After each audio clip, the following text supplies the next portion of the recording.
What's going on, guys? My name is Cody, And I'm Sean.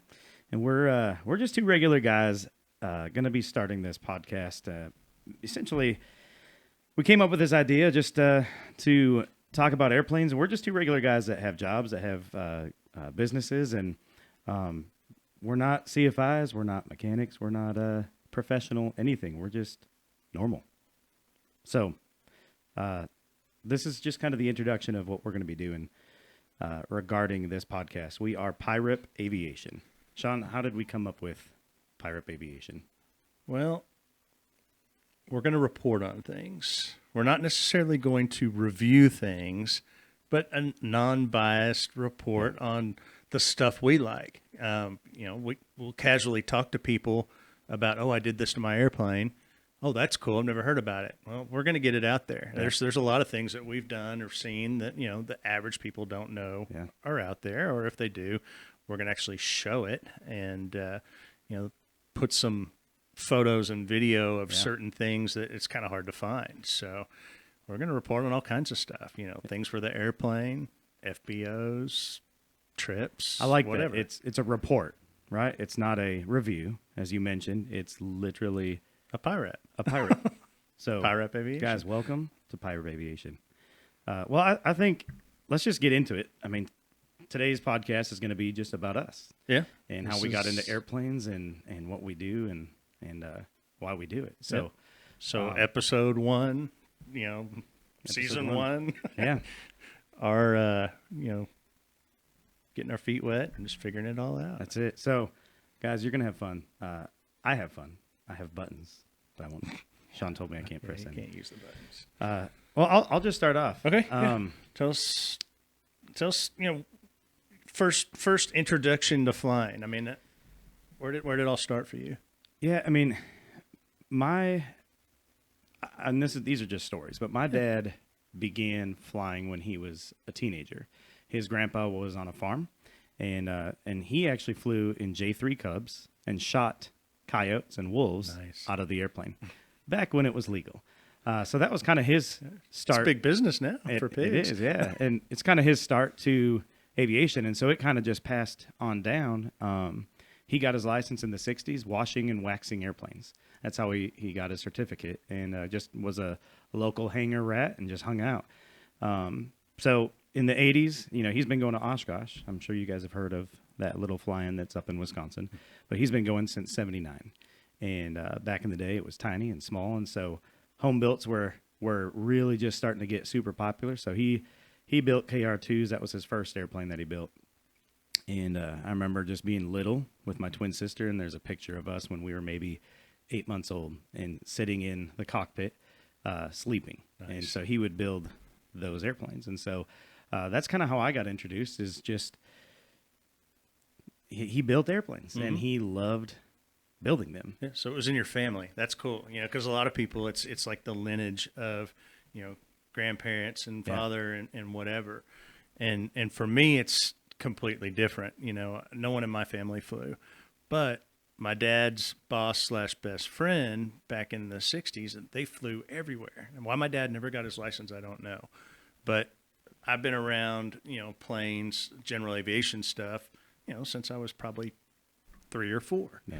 And I was always in your third back seat in the Cessna 182. I was way back there, Nice. So grew up around it. They had a flying club called, the Blue Angels. And back then, I mean, this had to have been late 70s. And, there were a lot of people. They flew in big groups, kind of what we always tried to do with Flight Club. But so that was kind of my first exposure to airplanes. And my dad always had these aviation friends, but again, he never got his license. That's interesting. We used to go to Hicks before Hicks was Hicks, and there were like 10 hangars just on the runway side. I think there's a few more now. Yeah, there's definitely more. It's chaotic. But there was a guy, a friend of his, that was a Marchetti salesman. So he was he was a P-38 pilot in World War II. Nice. He used to come over to the house and we'd watch old gunner video of him blowing up trains in Germany. And so we would go visit him. At the time, he was a Marchetti salesman, and he did trophies, like plaques and trophies and all that kind of stuff. But like the next door neighbor, they restored old Russian yaks, and I vividly remember seeing yaks without wings just taxiing up and down the runway at Hicks. Wow. So that was kind of cool. But yeah, I mean, just always around it, never partook of it. Took my first intro flight in high school, and of course, didn't have the money or the time or anything to pursue it. So, it just kind of sat in the back of my head all those years. And I remember my intro flight. I mean, again, I grew up around it. My dad had a really good friend who was a pharmacist, and that guy built airplanes, but he would restore 180s and 152s and 150s, and man, he would beef them up. And before STCs, I feel like were a thing, he was doing it, doing all kinds of stuff, and people would sign off, and it was all legal, and it was it was awesome. And again, everything was about relationship and who you knew, and he was never an AMPIA, but he had people that were so involved in this process that he would do that. So I remember him coming over, and we would be in the basement, in which growing up we would my dad would spend money on airplanes over the house. Sorry, Dad, I found out last year. And so the point is, he would build these planes, and he didn't have a shop at the time, and he would build them in the house as we were That's awesome. living in it, getting ready to live in it. He would build them, and I remember just seeing frames everywhere. But at 15, we didn't have money either, and so my dad did the intro flight, and Jeff Bellinger is the guy's name. I remember it vividly, and took me up 3 different times. And I remember being so excited. I told one of my friends at school, and then they did have money, and so he got his certificate right away. I mean, as soon as he could, he got it. And I was always jealous because I'm like, man, I don't have any money. So I had friends like that too, that, in high school, they were the solo at 17 kids, and I couldn't pull it off. I wanted it so bad. And for me, because we didn't have money, I wanted to be an airline pilot. I wanted to go into that field. Pre 9/11, I remember having an opportunity. It was, what are those things where it's basically like a job shadow, right? You go to the job that you want to do, and you get to experience it firsthand. And pre 9/11, I had the opportunity to go in the cockpit of the airplane, and they had in Bemidji, which is KBGI, up in Minnesota. That's where I'm from originally. And I just remember having that opportunity to fly in the cockpit on one of those little puddle jumpers, and with Northwest Airlines, and the guy ended up getting sick, and so I never did it because he got sick. And I remember he made like $60,000 a year, and I was going, man, that's so much money, that's incredible. Never had that opportunity, but it was just this cool thing, and so I've always wanted to do it. And so at 18, this is kind of how I ended up getting my certificate. This is back in 2002. I was in a car wreck in 6th grade and ended up getting money set aside through insurance in an account. So when I turned 18, I got it. And I said, if I don't do this now, I'll probably never get my certificate. And so I did it. And that's all I did from from June of 2002 to September. It was just nonstop flying, to the point where I was almost... It was work. It was work because, you're early in the morning. And anyway, so I ended up getting my certificate September 2nd of 2002. And just that check ride alone, because I rented, but it cost me almost like $800 just the rental of the plane. Because imagine what it costs today. I mean, think about it. In DFW area where we're at Fort Worth Spinks. There are a lot of airports. Up there, to get to do your check ride, I had to fly 2.5 hours in a 152 just to go do my check ride, then fly back. So it was like a 6-hour day. It's just a different world. Very different. But I ended up getting it, and again, tried my hardest to go into the aviation part. But what about you? What was your certificate? What sparked it? I mean, for me, it was just like kind of like what you did, except I didn't pull the trigger. I wasn't getting any younger, and in high school, I didn't have the best grades in the world, but I was in Boy Scouts, and in high school we went to, I can't remember the Air Force base, but we got to fly A4 simulators and T2 simulators all day. But my favorite one was the A4 simulator that was blacked out for IFR flying, and I just sat in there and flew that thing for hours. I mean, that was just so cool. And then, as high school progressed, really wanted to pursue, military aviation, but I didn't have the grades for it, and I didn't have the support showing me, oh, well, maybe if you did this or that or whatever. So it just never really happened. And then, kind of fast forward to, my adult life, and I'm working, and kind of realized, if I'm going to do this, I just need to do it. I've got the money now. I'm going to, make the time and just do it. And that was in 2008. So, 2008, I got my private here at Spinks. Nice. And, I'm just, working on ratings after that, instrument and tailwheel here not too long ago. And, it's just a for fun general aviation pilot. Nobody's paying me to do anything. Yeah. So, and again, if I didn't, back then in 2002, it was $52 an hour wet in a 152. That's it. I mean, you might not be able to put gas in it for $52 an hour. You can't even think of looking at the airplane for $52. For $52. So my all-in cost was ground school. Everything was $4,000. Mm-hmm. I remember it just being super cheap. At then it wasn't, because I worked at a grocery store, and I was making like $6.75 an hour. So it wasn't like, $52 an hour was a lot back then. Yeah, it was a lot. But you could go fly, and you could just enjoy yourself. And I remember right after I got my ticket, I ended up, my dad had a 170 that he bought a couple years prior. It was a 55 170B. And so that, if you're listening, which I don't know if you have the patience to do that, but if you are, I took your airplane out at 16, and I unhooked it, put it down the runway. They have a private runway in their backyard, a little 1,800-foot grass strip, east-west runway. Lake on one end, trees on the other, 50 foot of trees. And I took it out, and based on the flight simulator that my dad would not let me fly or use on a computer, I remember unboxing the computer and putting it all together. My mom let me, and then I would put the simulator and I'd fly the snot out of it. And before my dad, he was a teacher in International Falls, Minnesota, and before he came home, because he was gone during the week, I would box it all back up, disassemble everything, or reassemble everything back into the plastic and the tape and the foam, and literally so he would not know. Yeah. And strategically unhook the tape from the box so that when my dad came home, the computer was still brand new in the box.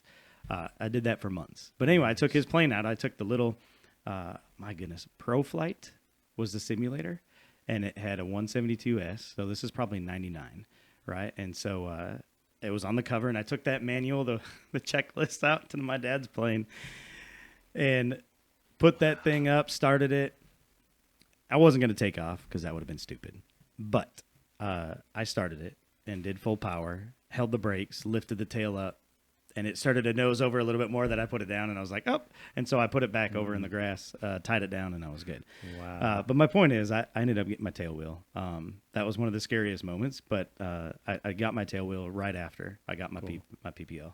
And we flew under power lines, on skis, lakes, just landing random locations, kind of some backwoods, backcountry flying. And it was a lot of fun, a lot of experience through that. So. And I like concrete flying. I love grass. I love random locations. And but now, I remember the Air Force came, and recruiter was there, and he's like, your vision's bad. So it's probably going to be 8 years before we even think about you flying. Yeah. Well, and unfortunately for me, on top of everything else, Top Gun had come out a couple of years before. So, everybody was joining the Air Force and the Navy and what have you. And, it just wasn't in the cards. Yeah. Could have been had I had the proper support network and things like that, but it just didn't happen. I think it would have And been I can't fun. complain. It's all my friends that are ex-military or the commercial pilots now or whatever. It's like everybody's always grass is greener on the other side. Talking a little bit more, about us. As general aviation, not only do we just fly our regular certified airplanes, but, we've built airplanes, we've flown the airplanes that we've built. And a lot of these other guys, they don't have time to do all that. So we're seeing a whole different side of things that a lot of them do once they retire or whatever. So it's just, it's not that you've missed out on something. It's just you took a different path. And I like what you said. The grass is always greener on the other side. Every pilot, right, and just in life in general, but because this is an aviation podcast, every pilot's going to always think that. Sure. Every guy's going to have a plane and go, man, I love my plane. And then you start looking at it and you start seeing the imperfections. You start seeing it and you go, man, that guy's plane's way nicer. Oh, you're right. And same thing with commercial aviation. People that fly jets for a living, how often, and I'm not saying this is true to everyone, but I know people that they don't fly GA because they don't have time, or it's not fun anymore. And there's some that, they totally have the system wired. They're flying jets during the day. They've got the Cub and, the RV9 or whatever at home, and they're flying all the time. Or they're living the dream. They're taking their GA airplane and flying it down the corridor over to their airport to get in 737 to fly that, right? That, to me, I'm like, man, that's cool. Yeah, it's cool. But you just never know. I think, the things that we've done in aviation up to this point are pretty cool. Yeah, absolutely. I mean, never in my wildest dreams would I have thought that, I would have built airplanes and flown them and, had, the stuff that I've got. And, it's just, it's great. Yeah. So, I mean, let's go into talking about that, like your first airplane, right? So my first airplane. I mean, again, the dream is, as a pilot, is always to own your own, right? For the most part, I feel like everybody. So, I mean, the moment I got my certificate, I wanted it. So what about you? I mean, at the end of the day. So you know this about me, but I'm somewhat cheap. I'll spend money on things that I want. Frugal, come on. Frugal, okay, that's a good word. But, being that we're both in the construction business that we're in, we know how to build things. Well, I just had an idea for another podcast. Okay, well, put it on your notes. Aviation Cheapskate Edition. Just kidding. They don't work together, just saying. Well, so anyway, one of my MOs in life is I'll see something and I'll want it, but I don't want to necessarily pay retail or whatever. So how can I do that myself? How can I make that? How can I whatever? So when flying came around, I'll never forget, Brian and I had gone to Oshkosh, and it was my first year at Oshkosh, 2011. And we're looking at all these airplanes. They're all cool. Well, one of the airplanes that stood out from me was this Slipstream Revelation, and it was a little Rotex 582 Bluehead pusher prop, open cockpit, wrapped fabric wing. It looked like what was that? There was another. It looked like an ultralight, but it's not an ultralight. It was a ELSA, and I'm like, I could probably afford that. That'd be kind of cool to build time and just fly around. And driving home from Oshkosh, because we drove that year, which I'll never do again, I found one on Barnstormers in Colorado Springs, and I got a hold of the guy, and I bought the thing. Which their website hasn't changed. No, it's still the same from like when Cody's dad got his license, literally. It's true.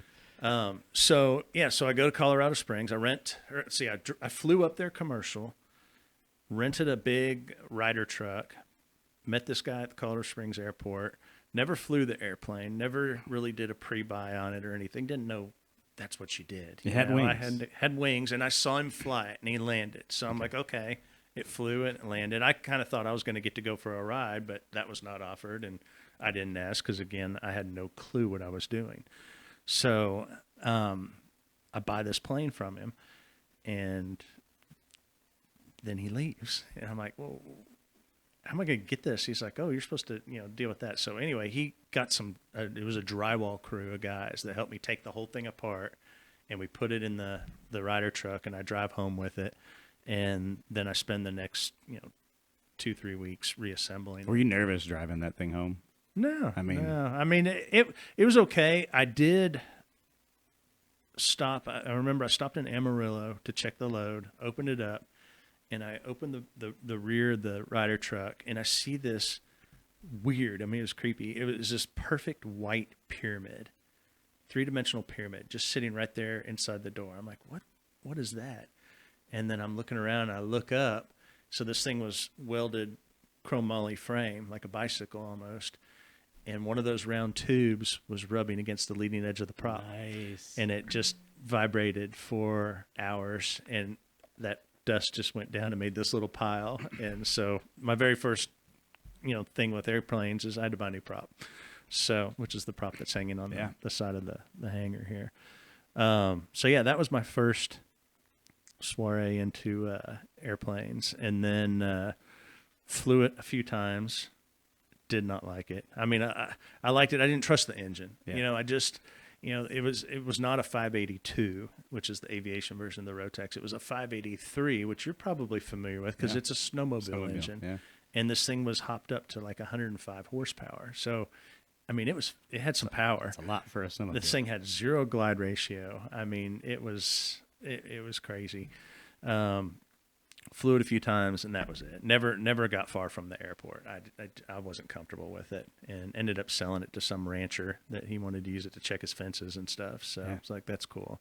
And then from there, it was a string of, again, how can I, cheat the system and fly for cheaper? So little did I know, I started building an RV-10. And figured, okay, I can't afford it all right now, but I'll start building it. And by the time, Why a 4-seat? Why not a 2? just wanted, I knew, at that time Shay was born. So yeah, I had a family, and I wanted to be able to hold more people. And of course I just wanted 4 seats because, 4 is cooler than 2, right? So start building this RV-10 and, worked on that for a few years, got to the point where it was time to order, firewall, forward, avionics, finishing kit, which on the 10 back then, that's about $120,000. Well, probably close to that. Yeah. So anyway, I built all the cheap part. So I ended up selling that whole airframe and decided, okay, well, what's another version? Still 4-seater, but I'm going to build a scratch-built airplane. So I start building a Cozy Mark IV. And which any of you know about fiberglass airplanes. Ugh. But it was a good experience. I mean, I learned a lot. Learned a lot with the RV-10, and then you get into the Cozy, totally different, building philosophy. I love Burt Rutan designs, and get going on that, and I got quite a bit done, visually, and I never forget my wife walking down and looking at the fuselage. She's like, I'm never going to ride in that coffin, and just kind of walked off, and I'm like, okay. Well, that's not good. So it was shortly after that I bought the Cherokee 235, and she loves that airplane. Yeah. So, that was the first real, certified, airplane that I bought. And by then, I knew a little bit about, maintenance and airplanes, and that particular plane was still kind of the airplane market was nothing like it was today, but it went on. I can't remember if it was on Barnstormers where I found it, but it was a broker that had it in San Diego, and I could see what it had in the panel, and I saw that the engine, only had, 200 some odd hours on it, and the paint looked pretty good, and just the value of the engine and the avionics was worth what they were selling it for. So I sent them a deposit that day. I mean, especially and back basically then. bought it sight unseen. But I did have a pre-buy done up there, and actually had shoulder harnesses put in before I flew it home, and a fuel flow. Didn't have those, but that was a legit, real airplane purchase. Yeah. And that's the only legit.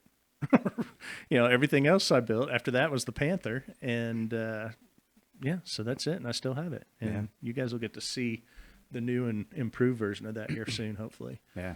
I mean, mine was, again, trying to go, okay, what can I do to afford this? I'm 18, and I'm going, all right, I want a plane. I want a 150. They're cheap, and you can get them from 8 to 15 grand. 15 was like the highest I found.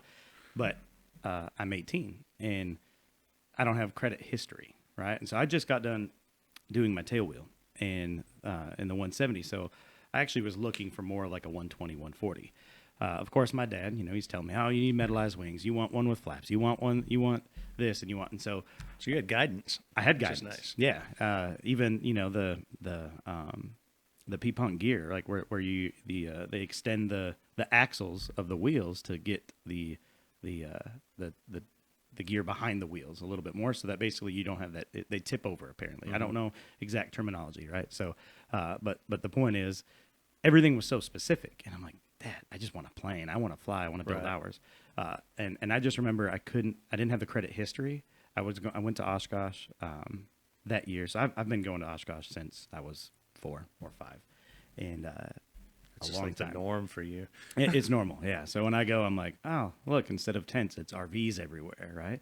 But anyway, so I remember going to Oshkosh and going to I had a mission, right? So when you go to Oshkosh with a mission, it's fun. It's way more fun. Oh yeah. When you go to Oshkosh and you're just like going to see airplanes, man, you've been there so many Although times. lately it's like the past few years, it's like Oshkosh for the people. Yeah. You know, Yeah. we don't look at. I mean, there's been years that we don't even really walk the flight line, but Yeah. it's you go see your friends. Yeah, absolutely. And so anyway, I remember going there and I had a mission. The mission was financing, and I'm 19, and my credit is great. I think at the time for a 19-year-old, it was like 698, and they're like, nope, don't have enough history, and I'm like, dude, I just want 20 grand. And again, back then that's a lot because Right. I'm only making, I was in construction, I was a foreman, and I was making probably about 38, maybe 40 a year, which is pretty good. That was like the average income. Good for that age. Yeah, exactly. And so I couldn't get approved anywhere. They needed like 20, 30, 40% down. And I'm like, man, this sucks. And if you think 20% is not a lot of 20 grand, but it was for me. Sure. Right at 19. Sure. It's And all so, relative. So and again, looking back, I'm like, man, I could have made it happen. But like you said, I don't regret anything I look back at, and I go, I don't regret it. I don't wish it was anything different because it created the pilot that I am today. Right. It's And- what molded you. Correct. And So- put you on your path. I remember flying down to Waterloo, Iowa to Okay. go, actually, correction, even though my dad had a 170, we drove because that's what my dad does. But we drove and we went down to Waterloo, found this, it was a 140 and had everything. And he was asking 19 grand. And I flew it with him and slow as all get out, but it was an airplane. Yeah. Had metallized wings. I remember looking at it from the pictures. It was on Barnstormers. The pictures looked fine. You show up, and it was not the greatest of jobs.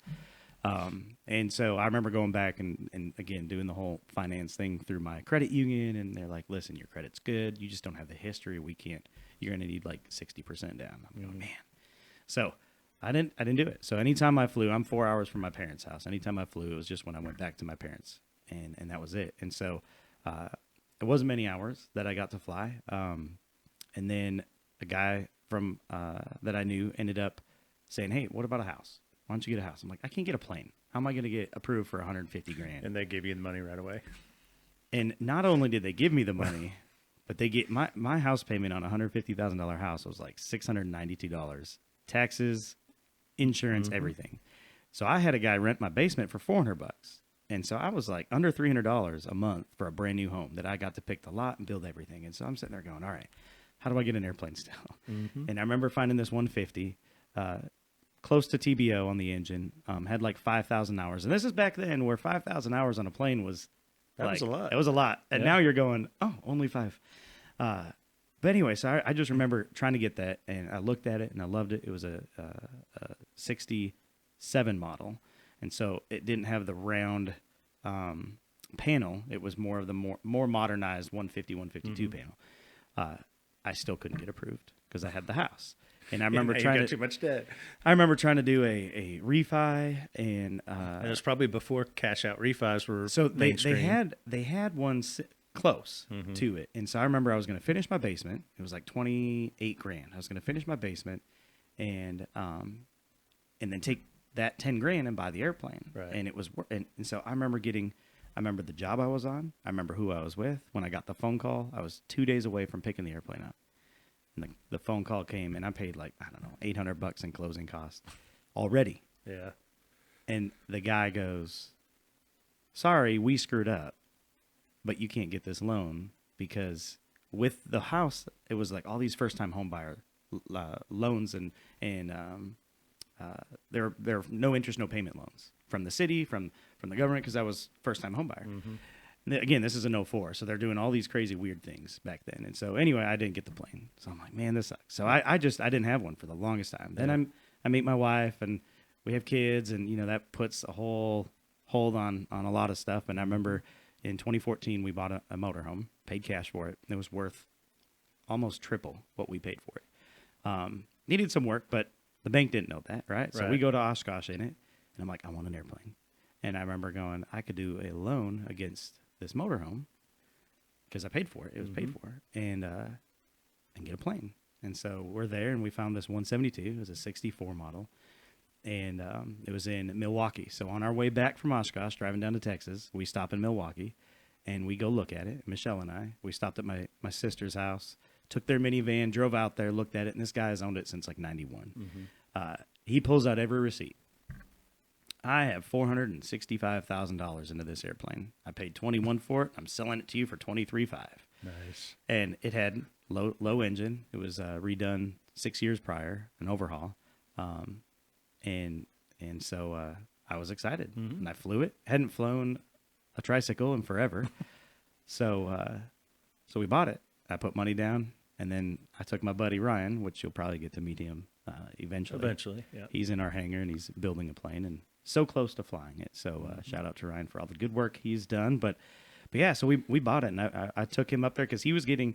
That's the thing with northern Minnesota. There is not a Bravo airspace or a Charlie airspace within 2 hours of where I flew, depending on what airplane you fly. So my first experience was very different. So I come down to DFW. I'm like, there's no way I'm going to be able to communicate. I can fly the plane, Right.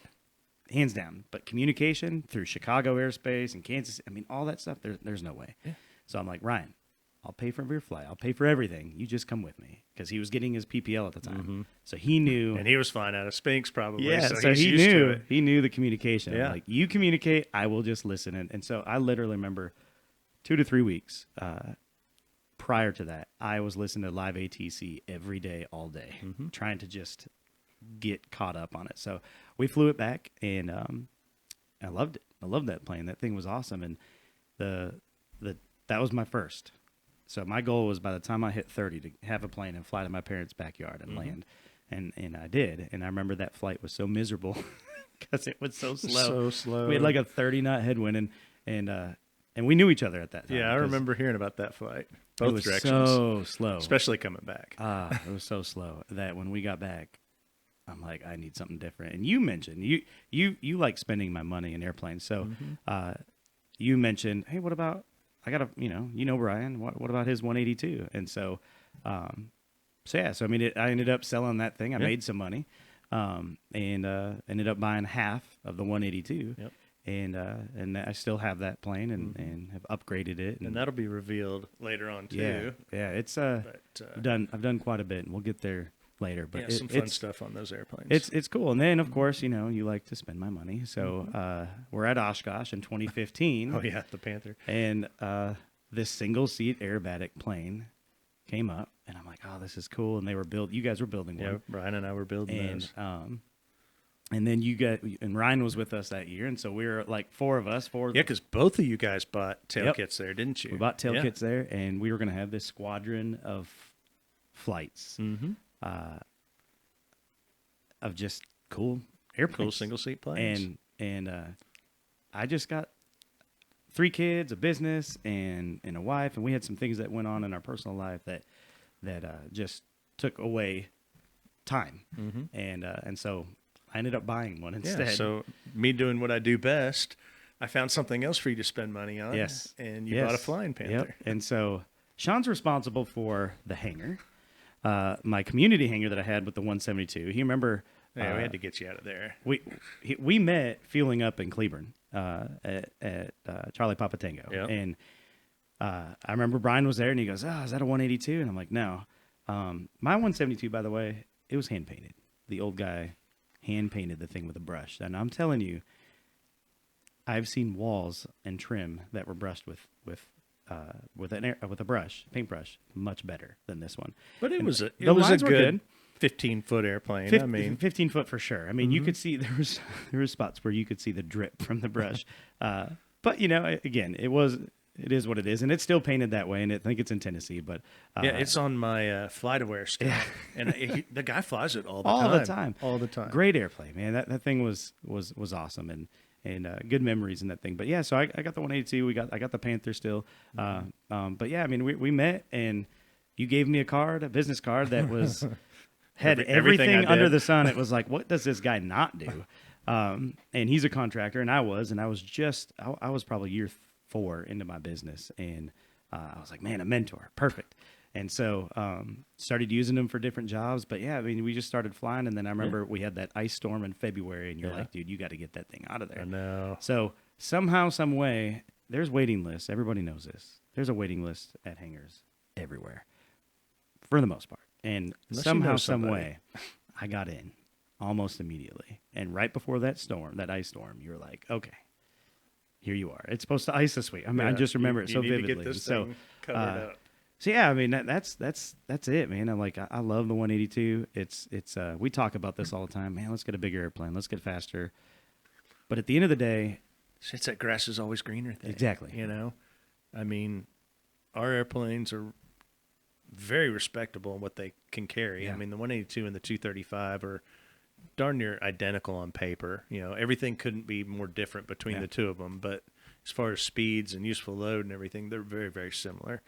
And, you know, to go faster and carry 6 people or 8 people, I mean, the cost just goes through the roof. So Yeah. we always kind of have this humbling moment where we're like, no, you know, let's just stick with what we've got, which is kind of what we've come to realize with your recent panel upgrade and my ongoing panel Yeah. upgrade. I mean, you know, we're just going to take these and make them as nice as we can Yeah, because we- they fit the mission. yeah, they do. And we also had them for quite a few years. So with the current, We know the airplanes, Yeah. And and that's- we've got some equity in them now. and I think like you said it earlier, you buy your first plane. I didn't do a pre-buy. I went in it and go, cool. It has a battery and an engine and wings, and there's like 2 dents. I'm gonna go fly it. Yep. Went up with an instructor, got checked off or checked out on it for insurance purposes, and flew it home. And I didn't have a. I mean, I'm assuming I'm like, man, this engine's almost brand new. Right. Why? But you have no idea what the wing route looked like. Nothing. I mean, Nothing. all that stuff, which is terrifying sometimes when you think about it, you know, that people don't look these things over. Yeah, and we'll get into that later because Yeah. there's some things that that I found on my plane that you know, you look back, hindsight's always 2020. Mhm. But yeah, so I mean, those are my planes. Those are the things that I got to actually purchase. I mean, Yeah. and again, in an economical way. May not seem that way nowadays. Well, but imagine what it would have been like, you know, had you bought the expensive airplane back then. 100%, yeah. And the twin or whatever, Yeah. you know, it's, I think we made some good choices. No. It's cool how it's all worked out, Yeah. you know, and So who knows what's next. I mean, exactly. You never know, Mm-hmm. right? Everything's for sale in my mind. Everything. But and I think as most pilots, even if you have a plane or 10 or 15 or none, you still always look at airplanes for sale. And my wife knows that to be true. She's like, "What are you doing?" I'm like, "Why not?" Yeah. Right. So let's go into this. Like, what are your ratings? Like, what do you got? What's your vision for the ratings that you have? And I think I'm probably where I want to be, although I don't know. So as far as ratings go, you know, private pilot, single engine land, I've got my instrument rating, and I've got my tailwheel endorsement and high performance. And I actually started on my commercial, but I really didn't have an end game for it. So it was kind of like, well, you know, at the time you still had to do your, you know, complex, you know, training, and I didn't want to go rent an airplane for Yeah. that. But now, you know, with my new panel, now I can do my complex Yeah. training in my airplane. So I may go ahead and do that as I get older and know that, you know, I'm not doing any kind of airline flying or what have you. I have to admit, I'm kind of thinking interested in my CFI, yeah, or my AMP. Yeah. You know, I mean, I really kind of enjoy both of those. Wouldn't mind getting both of them if I can make it make sense. But you know, I wouldn't mind getting my CFI. Not quite sure. free I don't- BFRs. Come yeah, on now. I don't want to go hardcore train like these time building kids, but you know, it'd be fun to be able to train some people that I want, or like you said, BFRs, or you know, if I really wanted to get my double I and be able to do IPCs and stuff, Yeah. because I really think that that's kind of, as of right now, you know, that's kind of my love of aviation is, you know, instrument flying and, Yeah. you know, the technical side of things and what have you, going places. Can't wait to go places Yeah, again. yeah. We've been flying these little planes for so long Mm-hmm. that, and I think everybody can attest to this. But more airplanes, more problems. It really is. And you know, it's just sometimes you just go down to the hangar and you're like, this one's broken, or this thing. I mean, happened. we've had times where Every airplane. we'd have 5 airplanes in 5 the airplanes. hangar that all had none of them minor are ready to issues. fly. Minor Yeah, small issues. stuff, but still had to be dealt with, Yeah. you know. And it's always that thing that you like bleeding the brakes that you just don't want to do right then. Well, and then when it's 106 outside, you're Yeah. going, meh. It's easier to go home. Yeah. But no, I like that. I mean, flying places, and that's why, you know, for me, I'm private, single engine land. I've flown float planes with my dad's friend who would always fly over, like I said, and he that guy has a Super Cub. But you don't have your seaplane rating. I don't. Okay. I want to. That's Right. one of my bucket list things, just because I think it's fun. And, Sure. And I do. Sorry, Michelle, but I do look for seaplanes just for fun, just because. But I think it'd be fun around Texas. I don't know if I would ever want to because there's so many trees Yeah. in the water. But so I got single engine. I got my tail wheel right away, and then I was boring for a while. I just flew the 172, and when I got the 182, I did my high performance, and I'm working on my ground school. Just been really busy, and that's the thing is time. Well, you But haven't had your plane back either. It's been that was one doing yeah, avionics and yeah. everything. And that's one of the reasons. Like I wanted to fly in an airplane that had what I was going to fly with. Sure. Right. And training and what you're going to fly with Yeah. the equipment is you're going to get the most out of your training. So, but yeah, I mean, and of course, everybody says, most people, they're like, do your ground school, get the test done, then come and do your hours. And then there's other people that are like, do it together. And so for me, I'm working on it, and I'm still, you know, I just got back from a youth camp, and I was on the bus for a long time, and I did Did you flashcards. study? I did study. Did you? I Good. did. Good for you. I studied. I did flashcards, and again, just kind of constantly keeping. I had to rewatch videos because the last time I did it was, I mean, I got it for Christmas from my Yeah, wife. it's been a while. Since December, and I'm going, I don't remember this, or I do, and I'm going, I don't know the answer. Yeah. But yeah, so well, that's cool. I mean, Yeah. I like it, and I think that's the thing that we're here for, is just to create this environment of we're just two regular guys Yeah, that nothing special about us. We're definitely not the smartest guys in the room. We don't have the most experience. We have a lot of friends that are smart and have Yeah. a lot of experience, which, over, here in the future, we'll have some of those people on. We've got some really interesting people that you probably already know, and some that Yeah. you don't know, that just, kind of hanger fly, Yeah. I mean, I was talking to a buddy of mine the other day, and we were talking about YouTube videos and stuff, and we're talking about the advantages of having these flying YouTubers and different things that are out there. And he thought that, one of the single biggest advantages of aviation YouTube videos is it kind of allows everybody to kind of participate Yeah. in that hangar flying. Yeah. Because where we kind of came up with the idea for this, I'll never forget. I mean, it was, a few months ago. I actually got here early on a Saturday morning. I had this whole list of things that I was going to do all day. Yeah. And literally like 4:30, 5 o'clock rolls around, and I hadn't done anything because we've been just been talking about things. Yeah. People swing by, we talk about stuff. Yeah. I mean, the NASCAR Air Force for Yeah. hours. I mean, Yeah. just all kinds of stuff. And we're like, if we could just record all this and share it with people. I mean, my philosophy on watching things and what have you, you're not going to learn a ton, but if you can come away with a few tidbits, Yeah. something you didn't know before or something that helped you out, it was worth it. And lately I find myself, driving just with YouTube streaming in the background and listening to it like a podcast. Just, it's better than listening to what's going on in the news. Absolutely. So, our thought here is, if we can kind of put that out there for everybody, hopefully we can create something of value that people would like to hear about. And we want suggestions. Yeah, I mean, absolutely. anybody that has a thought of, here's something you want to talk about. We've got a pretty long list of things that we want to get to, but, any thoughts, suggestions, you want to come visit, whatever, if you got an interesting story to tell, it's all fair game. I mean, and again, we're regular guys. Mm-hmm. Like we have so many friends, like you said, they've done a lot Very of stuff. accomplished pilots. I mean, very accomplished pilots. What's a bucket list that hardly anybody gets to cross off, and that's land a jet on a carrier, and we Yeah. know several. Yeah. And you're sitting there going, man, like this is cool, and I think that's the whole purpose is, we're constantly always learning, right? Mhm. And we're constantly always learning of in just everything aviation. And that's the thing. It's like there's so many CFI things out there. There's Right. so many people that are so knowledgeable with mechanical. Right, and they're going to do a Information, way yeah. better job than we will ever 100%. do it. But From the eyes of normal guys, Normal normal people, guys, normal exactly. women. I mean, again, that's the other thing is there are a lot of people.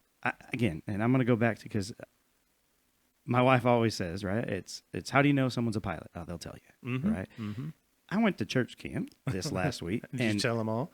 there were two kids. That were training? I didn't have to tell them. Some of the other adults were like, "Hey, this guy's a pilot." How funny. And we just started talking, and one was a girl. Yeah. And she goes, "Man, we just don't have the money." And even though my mom wants to spend it, I don't want her to. And I'm going, "Do you realize how many scholarships are available for Especially women?" for a woman. I said, "It is incredible." I said, "If this is what you want to do, what's your vision?" That's the first thing, because right for me it was like, okay, my vision was awful, but that's the thing. And then I met this other kid. He goes, "Oh yeah, I'm from Houston. My uncle has 2 airplanes, and this lady is going to teach me to fly for free. But we just moved, and now he's in Tyler." But that's the thing. It's like that stuff is exciting to me. Yeah. And it's passing it along to the next generation and going, okay, what got you into it, right? Is someday when 20, 25 years down the road, is that one guy going to say, yeah, this one time I went to camp Right. What, and there what was a guy that there. turning point? Exactly. What's Yep. you set you off? And I think for me, that's why this is here. Yeah. Right. Is to encourage people. You can be normal, Sure, and sure. you can still You can do it for fun, and Yeah. you don't have to do it for your job Yep. or and your it's country or affordable. You whatever. can make it. You can. I mean, affordable. aside from gas prices right now, which Correct. they'll come down. I mean, it's unfortunate right now, Correct. but it'll get better. And aside from that, I mean, it's generally affordable. Yeah. And there's so many people that want to share aviation.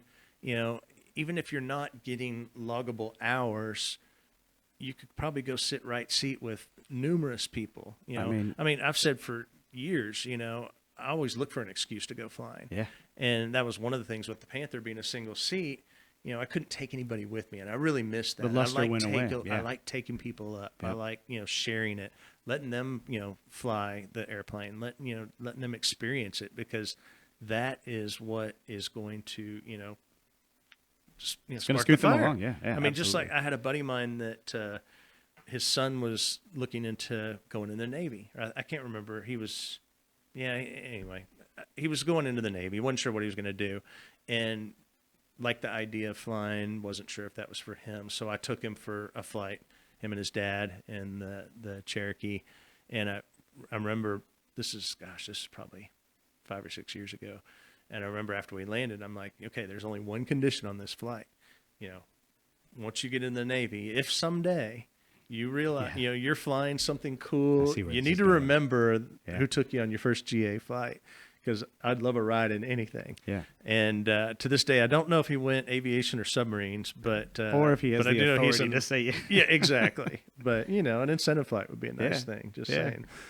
Now, I think again, I think that's the cool part about what PIREP Aviation is going to be. Is we're just here to report and be that example that, again, you don't have to be anyone in particular or even a goal in mind. I mean, at the end of the day, when we just talked about goals, I just want to fly. Yeah, exactly. And I want to share. I think that's one of the biggest things, is sharing it with other people. Yep.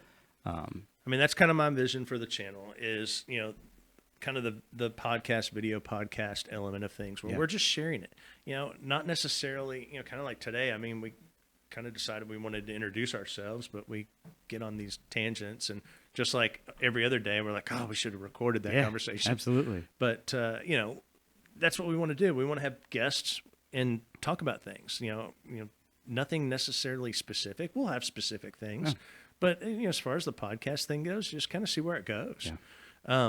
And then, obviously the PIREP side of things, the reports, I like doing reviews. I mean, not, I'm getting ready to fly to Minnesota, and exactly. You're going to get to see some things and share it with people. Yeah.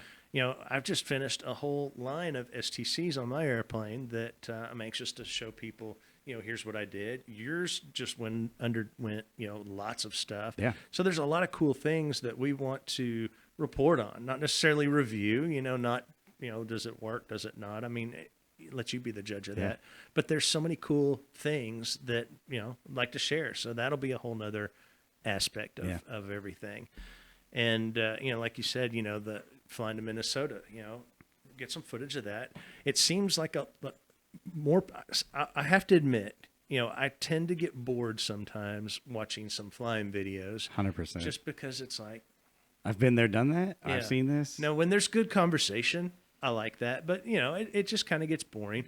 So, we'll share some of our adventures. We'll try to make it interesting. Yeah. And then we've kind of got a cool thing that really nobody's doing. This is one of my favorites. And it's going to be called FBO Fridays. Yeah. We're going to start to build a video database of, starting at least, FBOs around us and North along Texas area, trips that we go. And, our hopes is that at some point it's a searchable database, kind of like going on AirNav or ForeFlight and looking at the reviews of a FBO. Well, you can decide if you want to actually try to sleep in that chair or not. You can see it. I mean, and it's going to be fun, right? It's going to be and they'll just be interesting. little 3-5 minute blurbs. 100%. And does it have food? I mean, and I think that's the other thing too, is so often you go on flights and you go on trips and there's just, I'm sure there's websites out there, but a lot of times those things fail and they go under and you just don't get the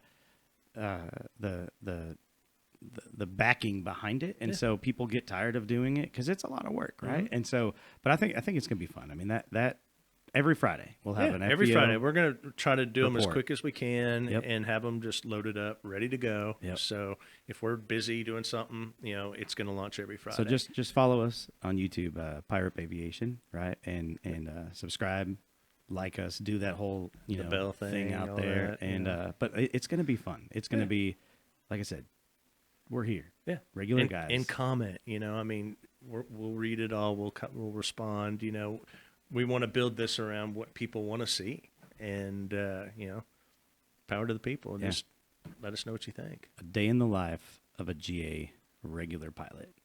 I mean, that's it. How many times do we come down here and just hang out and talk and go, well, we didn't fly, but we talked. That was cool. Exactly. Yeah. And honestly, again, like I don't need to hit 1,000 or 2,000 or 6,000 hours, right? There's no, is it cool? Sure. It's a milestone, but it's, I think the end all goal is let's just learn. Let's learning just grow and becoming and more spread it. proficient and more safe. I mean, just, sharing things that we've learned. I mean, one of the podcast ideas that I've had that, I don't know that I want to do it, but I think we will, are all the stupid things we've done. I mean, the stuff that my wife doesn't know about that, nor mine.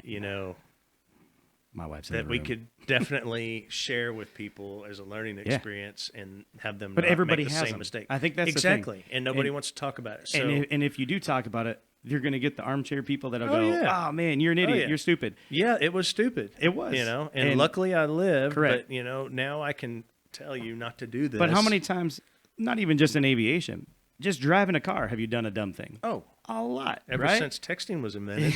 Exactly. So that's my thing is I want it to be real. I want people to 100%. go, man, I'm not alone in I made a mistake. Yeah. And luckily I'm here to talk about it, right? And so I think it's going to be fun. It's going to be good. Cool. So like I said, check us out. Every week we're going to do FBO Friday. We'll put out a couple videos a week. Yeah, and I mean, the goal is our Friday videos, obviously, and I'd like to try to do a podcast every week. yeah, absolutely. Yeah. I think it's worth it. Get it out there, and then we'll fill in the holes with flying videos of whenever we go places and take some footage, or if we see something that's interesting. I mean, we'll report on it. Yeah, we already like we talked about before. We already got a good lineup of guests that. Just different people, different experiences. Pilots and AMPs. We've got some cool AMPs that I think people will enjoy. I have. I'm selling my Panther, and this woman had called and asked about purchasing it, and found out she's 17. I mean, and she already has a double plane. I. She already has an airplane. Yeah, she already has she's a hangar that she renting the leases airplane. out. She's got a business. I mean, really impressive. Really and I'm impressive. going 17. Yeah. Like I couldn't get approved at 18. She's got the whole business model going. But I mean, again, and that's the thing is and she'd be a fun person to have on here to Absolutely. hear her story. Yep. Definitely. And so, well, again, check us out, PIREP Aviation on YouTube, and check out our podcast. Yeah. Like Hello. and subscribe, and we'll see you guys next time. Have a good one.